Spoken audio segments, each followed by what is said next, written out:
we're going to talk about the hand lettered logo, and its purpose is to just experience using hand lettering along with the digital work that you need to make. And so after all of my calligraphy marker practice and deciding which pens I like, and after all of my illustrated letters and just experimenting with lettering in general, all the different options and all the different pens, I have decided to go with something I'm going to scan in and use as my watermark, but it is going to use hand lettering. And I'm going to do something kind of flowy that uses the M and the C together. That's what I've decided. And I'm going to make that with my pen. Good morning. I'm taking a little video. I'm not talking to myself. I'm just, did you have a good weekend? Awesome. Yeah. Okay, so that's not really doing it for me. I'm going to try again. The computer can do a lot for us, so Photoshop will help us fix any like bumps and bruises, but it's not going to make something ugly look beautiful. I mean, if it's ugly, it's ugly. And we're just doing some real basic stuff with Photoshop because we're actually going to be working with Illustrator mainly in the beginning. Okay, I like that a little better. It's a little bit less crowded, and I can move all these pieces around later if I need to. And what you're going to do is take a picture of this with your phone, or you can use the scanner. I'm going to show you that as a tool, how to do that. And then what will happen if you just choose to scan it, it's going to come in through your email. So I'm going to show you what that looks like. Lots of tabs open. Okay, so it came through, and here's my email. And you can either download this file. I'm going to snip it. That's what I'm going to do. I'm going to take a new snip. I'm going to save that. And then we're going to open it up through Photoshop. So when you launch Photoshop for the first time, we just need to make sure that you are signed in through the Creative Cloud. And I'll walk you through that. It's basically just signing in through your school email. And then you'll just want to make sure that you're in there as your school email address so that you have access to everything. So these are different palettes, and I'm going to close a few. There's quite a few up here that I don't really need right now. You'll see these little lines here. Close tab group. Close tab group. The ones that I want to have open are properties and layers. And if you don't see them, they're over here under window. Make sure you've got layers and properties.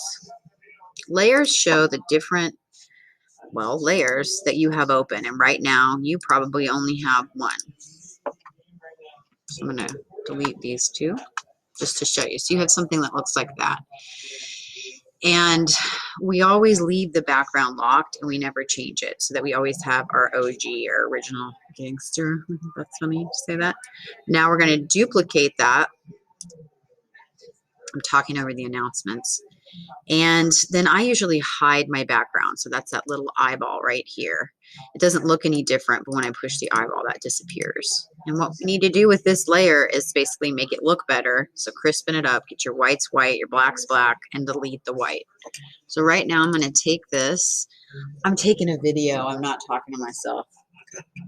But I mean, I do like to talk to myself. And we're going to go up here to image. So make sure that the top layer is the copy layer. Adjustments, and we're going to go down to levels. So you'll see here image, adjustments, and levels. Levels are going to help us make our whites whiter and our darks darker. And you're just going to adjust until you get all of that weird medium stuff out of there and that your blacks look pretty decent and crisp.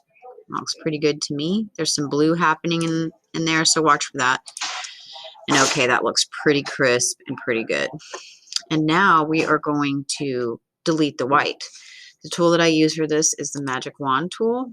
So we are going to right click back here, magic wand tool. Looks like a little magic wand. So if you right click on any of these tools, you'll get the other tools that are available. You click once and you'll get what I call the marching ants.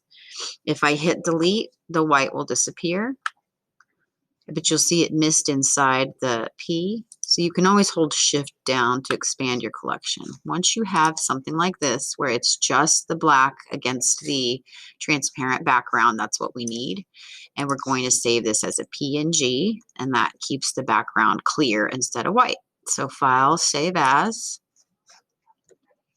I'm going to be saving in my OneDrive folder. We made a folder in OneDrive called Graphic Design, and that way you'll have access to it when you go home. And then I'm going to call this M. But instead of leaving it as a Photoshop file, now that I'm all the way done with it, I'm going to find the PNG option. Got it. Okay. For example, I'm going to open a photo off of my desktop. I'm just going to pick something random.